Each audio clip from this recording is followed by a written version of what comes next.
GeM TV நேயர்களுக்கு அன்பான வணக்கம். அதிகாரம் 125 நெஞ்சொடு கிளத்தல் 1241வது குறட்பாவை பற்றி நாம் இப்பொழுது சிந்திக்க இருக்கின்றோம். நினைத்து ஒன்று சொல்லாயோ நெஞ்சே, எனைத்தொன்றும் எவனோய் தீர்க்கும் மருந்து. நினைத்து ஒன்று சொல்லாயோ நெஞ்சே, எனைத்தொன்றும் எவனோய் தீர்க்கும் மருந்து. நினைத்து ஒன்று சொல்லாயோ நெஞ்சே, எனைத்தொன்றும் எவனோய் தீர்க்கும் மருந்து. நெஞ்சு என்ற சொல் எப்படி வந்தது என்றால், நெய் உருகுவதைப் போல மனசு உருகும். நெய்ஞ்சு என்றால் உருகுதல் என்று பொருள். நெய் உருகுதல், அது நெய்ஞ்சு. அந்த சொல்லிலிருந்து வந்ததான் நெஞ்சு. நெஞ்சும் உருகும். இந்த நெஞ்சம் என்ற சொல்லை காமத்துப்பாலில் தான் அதிகமாக பயன்படுத்துவார் திருவள்ளுவர். மற்ற அறத்துப்பாலிலும் பொருட்பாலிலும் நெஞ்சத்தை அவ்வளவு அதிகமாக பயன்படுத்தவில்லை. இந்த உருகுகின்ற நெஞ்சம் என்பது காமத்துப்பாலுக்கு உரியது. அதனால்தான் இந்த காமத்துப்பாலில் அதிகமாக சொல்லியிருக்கின்றார். இந்த நெஞ்சம் இருக்கிறதே, நாம் என்ன சொல்கின்றோமோ அதை சொல்லும். ஒரு கிளிக்கு எதை நாம் சொல்லிக் கொடுத்தால் அதை அப்படியே திருப்பி சொல்லும். அதே போல இந்த நெஞ்சத்தை கிளியாக நினைத்து தலைவி சொல்லுகிறாள். நெஞ்சத்தை கிளியாக நினைத்து அந்த கிளியிடம் பேசுகிறாள். அது மட்டுமல்ல, அந்த நெஞ்சத்திடம் ஒரு வேண்டுகோள். நெஞ்சமே, நீதான் எனக்கு அருகில் இருக்கிறாய். நான் படுகின்ற துயரத்தை எல்லாம் நீதான் அறிகிறாய். எனக்கு என்னுடைய தலைவர் பிரிந்து இருக்கின்ற காரணத்தினாலே வருகின்ற இந்த பிரிவு நோயை, தாங்க முடியாத பிரிவு நோய், எத்தனையோ மாதங்களாகிவிட்டன. நோய் அதிகமாகிக்கொண்டே வருகிறது, பிரிவு நோய்.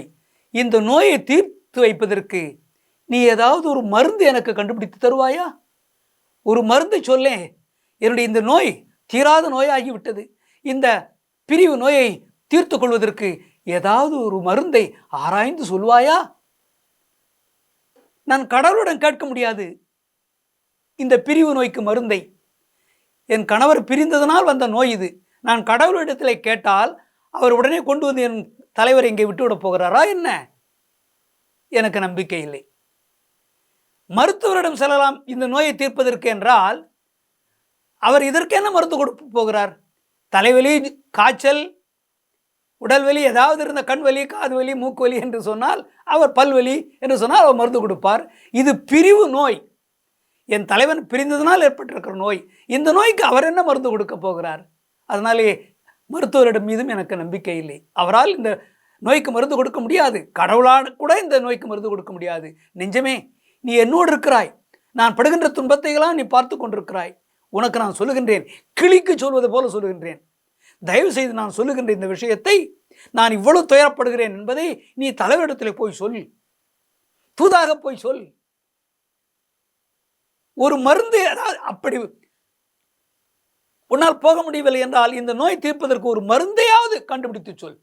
ஏதாவது ஒரு மருந்து, நல்ல மருந்து, உயர்ந்த மருந்து, உடனே இந்த நோய் நீங்கக்கூடிய அளவுக்கு ஏதாவது மருந்து கிடையாது. ஒரு மருந்து தான் இருக்கிறது. அவரை தலைவர் வர வேண்டும் இங்கே. நீ அவரிடத்தில் சென்று அவரை அழைத்து வந்தால் போதும், அதுவே எனக்கு மருந்து. ஆகையினாலே நெஞ்சமே, நான் இந்த தீராத துயரத்திலிருந்து மீள்வதற்கு மருந்து என்னுடைய தலைவர் தான். அவர் இங்கு வந்தால்தான் இந்த நோய் போகும். பிரிவு என்ற நோய், பிரிவு என்ற துயரம் என்னை வாட்டுகிறது. நீதான் என்னை பற்றி அவரிடத்திலே சொல்லி கனவில் செல்வாயோ, எப்படி செல்வாயோ எனக்கு தெரியாது. அவரை கொண்டு வந்து சேர்த்தால்தான் அவர்தான் எனக்கு மருந்து. ஏன் தெரியுமா? கண்கள் தான் காட்டி கொடுத்தது தலைவரை.